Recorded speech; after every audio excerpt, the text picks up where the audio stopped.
तो इस मूवी के स्टार्ट में हम बहुत से लोगों को माइनिंग यानी खुदाई के लिए जाता देखते हैं।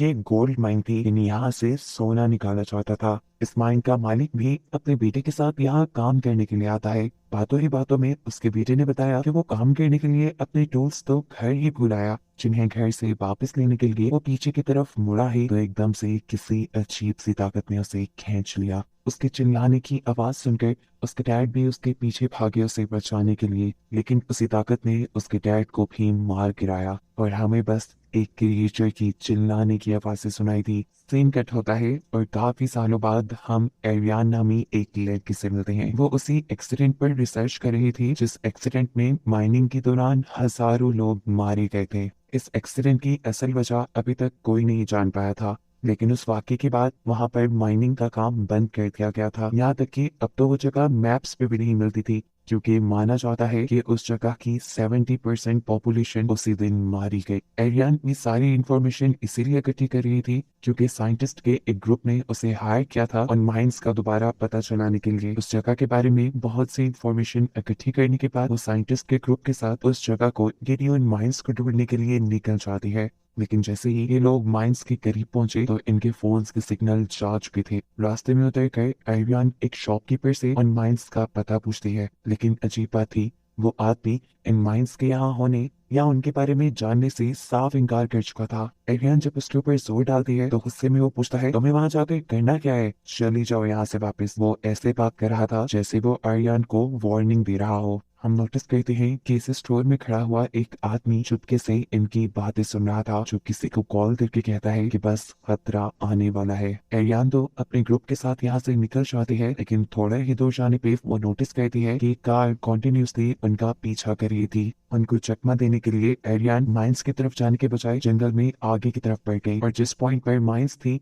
पीछा करने वाला आदमी उस पॉइंट पे रुककर फिर वापस चला गया। एरियन ने अपने ग्रुप को बताया, असल में सिर्फ वो यही जानने के लिए आया था कि क्या हम माइंस की तरफ तो नहीं जा रहे। उसका आगे वापस जाते ही ये लोग पीछे माइंस की तरफ बढ़ जाते हैं। ये देखे बगैर कि माइंस के रास्ते में एक बहुत बड़ा डेंजर का बोर्ड लगा हुआ था। फाइनली ये लोग माइंस की एंट्रेंस तक भी पहुंच गए, जिसके गेट में हाई वोल्टेज करंट तोड़ रहा था। यानी यहाँ से गुजरना इतना आसान नहीं था, लेकिन एरियन अपने ग्रुप के लिए यहाँ पर भी एक रास्ता बना लेती है। एक टूटे हुए दरख्त के ऊपर रस्सी डालते हुए ये लोग माइंस के अंदर चले जाते हैं। यहाँ तक पहुंचते हुए इन्हें शाम हो चुकी थी, लेकिन फिर भी साइंटिस्ट यहाँ से कुछ सैंपल्स कलेक्ट करते हैं। बाद में इस जगह पर कैंप लगाते हैं और फिर इस जगह पर मौजूद एक ही दम से सारी हिल्स के गायब होने के पीछे के राज के बारे में बात करने लगे। एक साइंटिस्ट का ख्याल था कि ये जमीन के नीचे टेक्टोनिक प्लेट्स के हिलने की वजह से हुआ होगा, जबकि दूसरे साइंटिस्ट का मानना था कि यहाँ बहुत बड़ा सिंक होल बन गया होगा। लेकिन तीसरे साइंटिस्ट का ख्याल था कि इस सब के पीछे यूएस गवर्नमेंट है,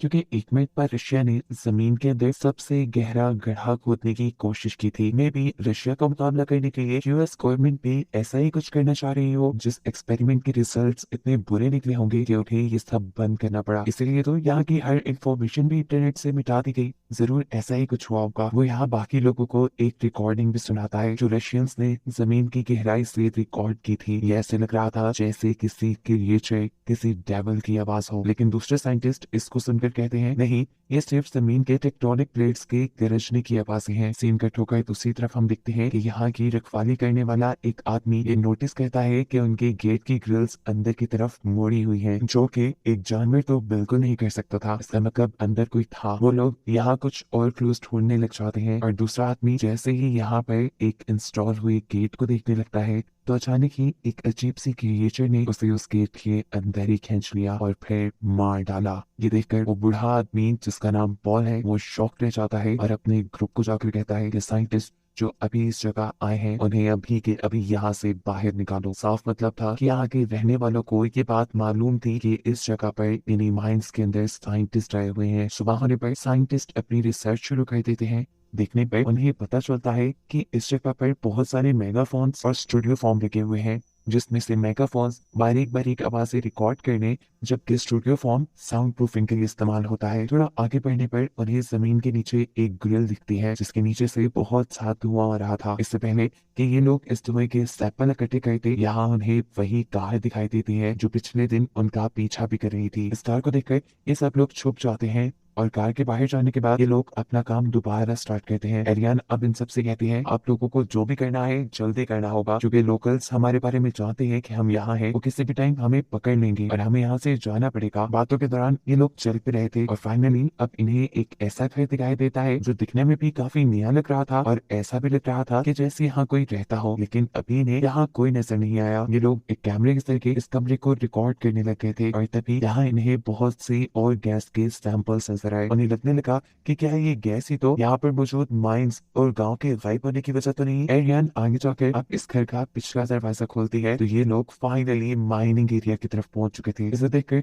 ये साइंटिस्ट बहुत ज्यादा खुश होते हैं, आखिर उन्हें वो जगह मिल ही गई थी जिसके बारे में इन्होंने कहानियां पढ़ी थी। माइनिंग वाले सारे एरिया को हाई वोल्टेज करंट वाले गेट से बंद किया गया था। ये लोग सबसे पहले जाकर उस गेट का करंट डिसेबल करते हैं और फिर इन ग्रिड्स को या इन गेट्स को खोलने लग जाते हैं। हालांकि एरियन पीछे से उन्हें ऐसा करने से मना भी कर रही थी क्योंकि यहाँ खतरा भी हो सकता था, लेकिन ये लोग एरियन की एक नहीं सुनते। इन ग्रिड्स को खोलने के बाद वो एक रस्सी के जरिए एक स्कैनर होल के अंदर भेजते हैं, लेकिन इन्हें स्कैनर के जरिए दूर दूर तक कुछ दिखाई नहीं देता। बस इन्हें यही नजर आ रहा था कि इस होल के अंदर बहुत सारी एंथ्रासाइट्स हैं जो कि बहुत ही रेयर और महंगी मेटल होती है। ये देखकर ये सारे साइंटिस्ट खुश हो जाते हैं। एकदम से एक साइंटिस्ट को नीचे से कुछ अजीब आवाजें सुनाई देती हैं। ये आवाज एकदम से इतनी तेज हो गई कि उसके कान में भी दर्द होने लगा। उसने अपने हेडफोन्स उतार दिए जिसके जरिए बाकी सब लोग भी वो खौफनाक आवाज सुन सकते थे। गलती से इस साइंटिस्ट का पाँव एक रस्सी पे रखा जाता है और कोई ना दिखने वाली फोर्स उस आदमी को इसी रस्सी के जरिए उस होल के अंदर खींच लेती है, जिसकी वजह से वो जख्मी हो गया था, उसे खून आ रहा था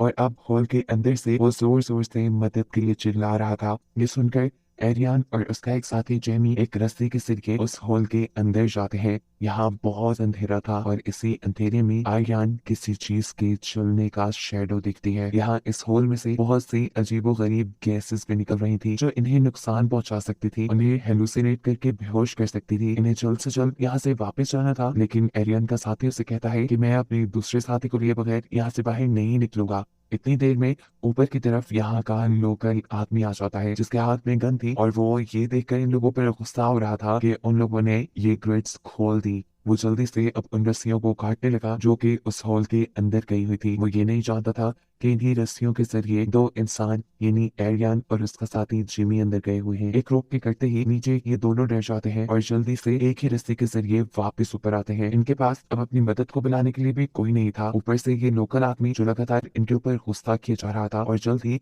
इन्हें यहाँ से निकलने को कह रहा था। इसे चुप करवाने के लिए इनमें से एक आदमी उसके ऊपर उसी की गन से हमला करते हुए उसे बेहोश कर देता है और अब ना चाहते हुए भी ये लोग इसी आदमी की कार लेकर यहाँ से निकल जाते हैं क्योंकि यहाँ पर सिग्नल भी नहीं आ रहे थे और ये लोग किसी को मदद के लिए बुला भी नहीं सकते थे। अपने साथी को भी इन्होंने होल के अंदर ही छोड़ दिया, ये फैसला करते हुए कि इन दोनों को बचाने के लिए ये लोग वापस आ जाएंगे। इसी आदमी की कार के जरिए ये लोग जंगल के रास्तों से होते हुए बहुत ही तेजी से जंगल से बाहर निकलने की कोशिश में थे, लेकिन अचानक ही इनकी कार एक झटके से रुकी और इन्हें मालूम हुआ कि इनकी कार का टायर ब्रस्ट हो चुका था। ऐसे ही ना चाहते हुए भी इन्हें पैदल ही अपना सफर शुरू करना पड़ता है। ये लोग जल्द ही किसी शहर या गांव तक पहुंचना चाहते थे, लेकिन जंगल से निकलने से पहले ही इन्हें अजीबोगरीब आवाजें सुनाई देना शुरू हो जाती हैं। दूसरी तरफ वो लोकल आदमी जिसे ये लोग माइंस के पास ही बेहोश छोड़ाए थे, उसे भी होश आया। वो एक रेडियो के जरिए अपने साथियों को ये बताता है कि साइंटिस्ट ने यहाँ की ग्रिड्स खोल दी हैं और अब यहाँ खतरा है। इससे पहले कि वो कुछ और डिटेल्स उससे बताता, एकदम से एक मिस्टीरियस सी क्रिएचर आकर उसे हमला करके मार देती है। मरने से पहले यह आदमी बस एक इमरजेंसी अलार्म ही बचा पाया था, जिससे सभी लोगों को अब यहाँ पर आए खतरे के बारे में पता चल जाता। यहाँ एड्रियन का ग्रुप जो तेजी से जंगल से निकलकर किसी भी गाँव किसी भी टाउन तक पहुँचने की कोशिश में था, उन्हें जंगल में से ही एक अजीब सी आवाज सुनाई देती है। ये अजीब आवाज बिल्कुल ऐसी ही थी जैसी पिछली रात साइंटिस्ट ने उन्हें रिकॉर्डिंग में सुनाई थी। डर कर ये लोग अपनी फ्लैशलाइट्स भी ऑफ कर देते हैं और एरियन नाइट विजन के जरिए यहाँ पर चीजें देखना शुरू करती है और एकदम से उसके सामने आ जाता है एक बहुत ही अजीब सा मॉन्स्टर, जिससे बचने के लिए ये लोग भागने लगे। लेकिन अफसोस की बात ये थी कि ये मॉन्स्टर उनके एक साथी के ऊपर हमला कर चुका था। वो एरियन के भी बहुत करीब था और एरियन को भी पकड़ने ही वाला था, लेकिन वो उसे धक्का देते हुए अपने से दूर करती है और तेजी से भागना शुरू कर देती है और भागते हुए अपने बाकी साथियों तक पहुंच जाती है जो इस टाइम रोड के पास भी पहुंच चुके थे। ये लोग यहाँ एक ट्रक को भी रोक चुके थे जिसके पीछे ये तीनों चढ़ जाते हैं। एरियन के साथ ही चढ़ने के बाद भी गोलियां चलाती है ताकि वो मॉन्स्टर डर कर इन तक ना पहुंच पाए। थोड़ी देर देर में अब ये लोग पास के एक टाउन में भी पहुंच चुके थे, जहां जाकर इन्होंने नोटिस किया कि यहाँ के लोकल्स किसी इमरजेंसी सिचुएशन के लिए अपने आप को तैयार कर रहे हैं। शेल्बी इन्हें भी एक सेफ घर में लेकर जाती है, जहां जाकर इन्हें मालूम होता है कि शेल्बी को पहले से ही इन मॉन्स्टर्स के बारे में पता था और उसने इन मॉन्स्टर्स के बारे में पहले से ही बहुत सी इंफॉर्मेशन इकट्ठी की हुई थी। उनकी इन्हीं बातों के दौरान यहाँ पॉल भी आ जाता है, वो जिसे पहले भी हमने माइंस के पास देखा था। वो इन सबसे कहता है कि मैंने अपनी पूरी लाइफ, अपना पूरा बिजनेस यहाँ पे रहने वाले लोगों के लिए कुर्बान कर दिया और माइंस की हिफाजत करने में कुर्बान कर दिया, ताकि तुम जैसा कोई आकर यहाँ पर लोगों के लिए मुसीबत न फैलाती, लेकिन फिर भी तुमने वही किया। इन्हीं बातों के दौरान पॉल को एक मैसेज मिलता है, जिसमें उसे बताया जा रहा था कि अब उस होल में से बहुत सी क्रिएचर्स बाहर निकलने लगी हैं और अब पॉल को उस होल को बंद करना है ताकि उन क्रिएचर्स को रोका जा सके। एकदम से इन्हें अपने करीब से भी क्रिएचर की आवाज आती है। समझ गए थे कि क्रिएचर वहां से निकल गई, यहाँ टाउन तक भी पहुंच गई। उससे बचने के लिए ये सब के सब एक ट्रक के पीछे छुप जाते हैं। रेडियो के जरिए इन्हें मैसेज मिलता है किसी और सेफ हाउस तक जाने का, क्योंकि यहाँ तक तो बहुत से मॉन्स्टर्स आ चुके थे और इन लोगों की जानों को खतरा था। सबसे करीब भी जो सेफ हाउस था वो पहाड़ी के ऊपर था। ट्रक ड्राइवर जो इन सब की मदद करके इन्हें यहाँ तक लेकर आया था, वो काफी बुरा था। वो जानता था कि वो इतनी जल्दी भागकर पहाड़ी पर नहीं चढ़ सकता, इसलिए वो अपने आप को वॉलंटियर करने का फैसला करता है। वो सबको यहाँ से भाग जाने को कहता है और खुद मॉन्स्टर्स को डिस्ट्रैक्ट करने के लिए यहीं खड़ा रह जाता है। यहाँ इन लोगों के हाथ से वो एक अजीब सी बॉम्ब नुमा चीज ले लेता है और क्रिएचर्स के पास जाकर उसे ब्लास्ट कर देता है, जिसकी वजह से सभी क्रिएचर्स के साथ साथ वो भी जलकर मारा गया था। दूसरी तरफ ये पूरा ग्रुप भी अब दूसरे सेफ हाउस में पहुंच चुका था। एरियन के साथी ने उन्हें बताया था कि इन्हें अब बिल्कुल खामोश रहना है, जिससे मॉन्स्टर इनका पता नहीं चला पाएंगे। ये सब तो बहुत खामोश रहने की कोशिश कर रहे थे, लेकिन एकदम से उनकी रेडियो से निकलने वाली आवाज इस क्रिएचर को अट्रैक्ट कर देती है। जो क्रिएचर इनके इस सेफ हाउस के बाहर ही थी, जो भी अब इस घर के अंदर आ गई, और ये लोग इस क्रिएचर से बचने के लिए एक दूसरे रूम में चले गए। जिसके बाद ये मॉन्स्टर को डिस्ट्रैक्ट करने के लिए दूसरी तरफ एक प्लेट पहनते हैं और फिर खुद पीछे के कमरे में जाकर दरवाजा बंद कर लेते हैं। लेकिन यहाँ मॉन्स्टर भी इन्हें सेंस कर चुका था। वो एक ही पंच मारते हुए ये दरवाजा तोड़ देता है और दूसरा पंच वो मारता है जिमी को। जिमी जोर से जमीन पे गिरता है। उसके फ्लोर पे गिरने की वजह से नीचे फ्लोर टूट चुका था और ऐसे इन्हें यहाँ एक सीक्रेट टनल दिखाई दी। ये लोग अपनी जान बचाने के लिए तेजी से इसके अंदर चले और भागते हुए इसी टनल के जरिए वो एक गार में पहुंचे। अपने पीछे ये मॉन्स्टर्स की आवाजें सुन पा रहे थे, इसीलिए एलियन के साथ ही इनसे कहती है, मैं क्रिएचर को डिस्ट्रैक्ट करने के लिए यहाँ से रुकती हूँ, आप सब भागते रहे। भागते हुए फाइनली इन तीनों को यहाँ से निकलने का रास्ता मिल जाता है, जिसके ऊपर फेंस लगी हुई थी, जिसे ये लोग तोड़कर बाहर आ गए। लेकिन अब इनके सामने और भी बहुत सारे मॉन्स्टर्स थे, जिनको मारने के लिए यहाँ पर एरियन का दूसरा साथी एक ग्रेनेड निकाल लेता है। इससे पहले कि वो यहाँ पर ग्रेनेड ब्लास्ट करता, मॉन्स्टर ने उसे पकड़ लिया। उसके हाथ में पकड़ा हुआ ग्रेनेड भी फिर ब्लास्ट हो गया, जिससे मॉन्स्टर्स के साथ साथ वो खुद भी मारा गया। अब एरियन और उसका एक ही साथी बचा था। इनके पास कोई और चॉइस नहीं थी सिवाय इसके कि ये लोग भागते नहीं। तेजी से भागते हुए इन्हें अचानक से अपनी स्पीड कम करनी पड़ी, क्योंकि आगे रास्ता बहुत तंग था। एरियन आगे बढ़ती जा रही थी, लेकिन उसके दूसरे साथी से यहाँ से चला नहीं जा रहा था। उसे बहुत ज्यादा एक्सॉशन हो रही थी, सांस लेने में मसला आ रहा था, तबीयत बिगड़ रही थी, साथ ही साथ उसे गम भी था, क्योंकि ऐसा लग रहा था कि जो कुछ भी हो रहा है उसकी वजह से ही हो रहा है, और ये सच भी था। वो यहाँ दुख में एरियन को सब कन्फेस कर देता है कि ये सब उसकी वजह से है। वो यहाँ किसी साइंस एक्सपेरिमेंट के लिए नहीं आया था। सच तो ये था कि वो यहाँ एक कंपनी के लिए आया था, जो उसे बहुत सारे पैसे दे रही थी एंथ्रासाइट लाने के लिए, यानी वो मेटल लाने के लिए जो सिर्फ इसी जगह से मिल सकता था, और उसे वो यहाँ मिल भी गया था। ये सुनकर एरियन को यहाँ दुख तो हुआ, लेकिन वो इस टाइम उसे कुछ कह नहीं सकती थी। वो उसे यहाँ हौसला देती है और उसे कहती है कि गलतियां सबसे हो जाती हैं, मेरे से भी हुई थी। एक मर्तबा हिमालय के पहाड़ों पे से मैंने अपने क्लाइंट को मरने दिया, क्योंकि उस टाइम मुझे अपनी जान बचानी थी। वो अब दोबारा उसे यहाँ से निकलने के लिए हिम्मत देने की कोशिश करती है, लेकिन अब वो अपनी सारी उम्मीदें खो चुका था। तब एरियन कहती है, अच्छा ठीक है, अभी मैं यहाँ से जा रही हूँ, लेकिन मैं वादा करती हूँ मैं तुम्हें लेने यहाँ वापस जरूर आऊंगी। सीन कट होकर दूसरी तरफ हमें टाउन का सीन दिखाया जाता है, जहाँ पर बहुत सारे लोग कंट्रोलर लेकर खड़े हुए थे। इन कंट्रोलर्स के जरिए ये लोग उन मेगाफोन्स को चलाते हैं, जिन मेगाफोन्स को हमने माइंस के अंदर जगह जगह लगे हुए देखा था। ये चलाने का मकसद ये था कि मेगाफोन से अट्रैक्ट होकर ये सारे के सारे मॉन्स्टर्स माइंस के अंदर चले जाएं, और फिर ये लोग माइंस को तबाह कर देंगे, जिससे ज्यादा से ज्यादा मॉन्स्टर्स मारे जाएंगे। यहाँ आर्यन भी जो ऊपर जमीन तक पहुंच चुकी थी, वो भी अपने करीब गोलियों की आवाजें सुनकर उनकी तरफ भागना शुरू कर देती है, क्योंकि वो जानती थी कि वहां पर इंसान होंगे। लेकिन इतने में ही उसका सामना हो गया एक मॉन्स्टर से। मॉन्स्टर उसे देख नहीं पाया था, इसलिए वो बिना शोर किए यहाँ गन के अंदर ही छुप गई। और जब उसे लगा कि वो क्रिएचर यहाँ से जा चुका है तो वो उस गन के ढेर से बाहर आ गई, ये जाने बगैर कि मॉन्स्टर अभी उसके पीछे ही था जिसने उसके ऊपर हमला करके उसे बेहोश कर दिया। उसे जब होश आया तो वो एक केव के अंदर थी, उसके पास उसकी मरी हुई साथी भी लेटी थी यहाँ, और उनके सामने एक बहुत बड़ा सा मॉन्स्टर भी था। एरियन जब हिलने की कोशिश करती है तो एकदम से पैनिक हो जाती है क्योंकि अब वो हिल नहीं पा रही थी और वो समझ चुकी थी कि वो पैरालाइज हो गई। वो तेजी से इधर उधर हिलने की कोशिश कर रही थी और उसकी हिलचुल ने यहाँ मॉन्स्टर को गुस्से में डाल दिया। मॉन्स्टर चिल्लाई तो उसकी आवाज सुनकर एरियन एक और मरतबा बेहोश हो गई। दोबारा उसे होश आया तो वो अपने बाकी दोनों साथियों के पास थी, जो दोनों हैरानकुन तौर पर बिल्कुल सही सलामत उससे बात कर पा रहे थे। उनमें से एक एरियन को एक ग्रेनेड देने की कोशिश करता है, जबकि दूसरा साथी एरियन को बताता है कि ये सारे मॉन्स्टर्स एक स्पीशीज है, पूरी एक कॉलोनी है यहाँ इन मॉन्स्टर्स की, जो बिल्कुल आर्ट्स की तरह रहती हैं। उनकी इन्हीं बातों के दौरान एकदम से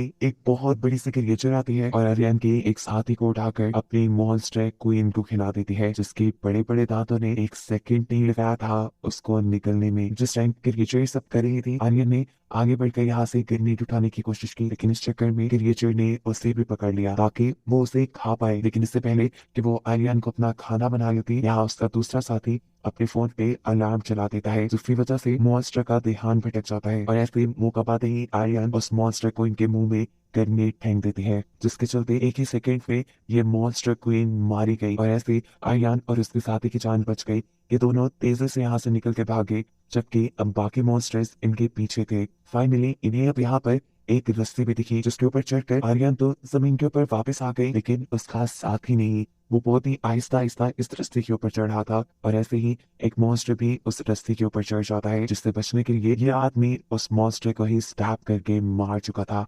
लेकिन जब उसने देखा कि अब इस रोप इस रस्सी के ऊपर बहुत से और मॉन्स्टर्स लटक चुके हैं, तो वो फैसला करता है कि अब उस रस्सी को ही वो काट देगा ताकि ये मॉन्स्टर्स ऊपर जमीन पे जाके कोई तबाही न मचाए। उसके इस फैसले ने बेशक उसकी अपनी जान ले ली थी, लेकिन कई लोगों की जान बचाई भी थी। जिस टाइम ये सारे मॉन्स्टर्स मिलकर उसको खाने में लगे हुए थे, एरियन के पास ऊपर जमीन पे यहाँ बहुत से लोकल्स आ जाते हैं, जिन्होंने एरियन की मदद करते हुए उसे बचाकर बिल्कुल बाहर निकाल लिया और फिर आग के जरिए उन सभी मॉन्स्टर्स को जलाकर मार दिया। बचे हुए मॉन्स्टर्स अपनी जान बचाने के लिए वापस उसी होल के अंदर चले गए, जिसके बाद इन लोगों ने इस होल को परमानेंटली बंद कर दिया। फाइनली अब ये लोग माइन से बाहर निकल आए थे। माइन से बाहर निकलने के बाद पॉल, यानी वो बूढ़ा आदमी जिसने उसकी मदद की थी, वो उसे बताता है कि तुम्हारा साथी जो केव के अंदर फंस गया था वो भी मारा गया। ये सुनकर उसे बहुत दुख हुआ। वो पॉल से कहती है कि अगर मैं शहर से बाहर गई और किसी को अपनी स्टोरी सुनाई तो कोई मेरी स्टोरी पे बिलीव नहीं करेगा, इसलिए उसने फैसला किया कि आज के बाद वो भी यही रहेगी और इन लोकल्स के साथ इस माइन की हिफाजत करने में इनकी मदद करेगी, जिसको दिखाते हुए ये कहानी यहाँ खत्म हो गई।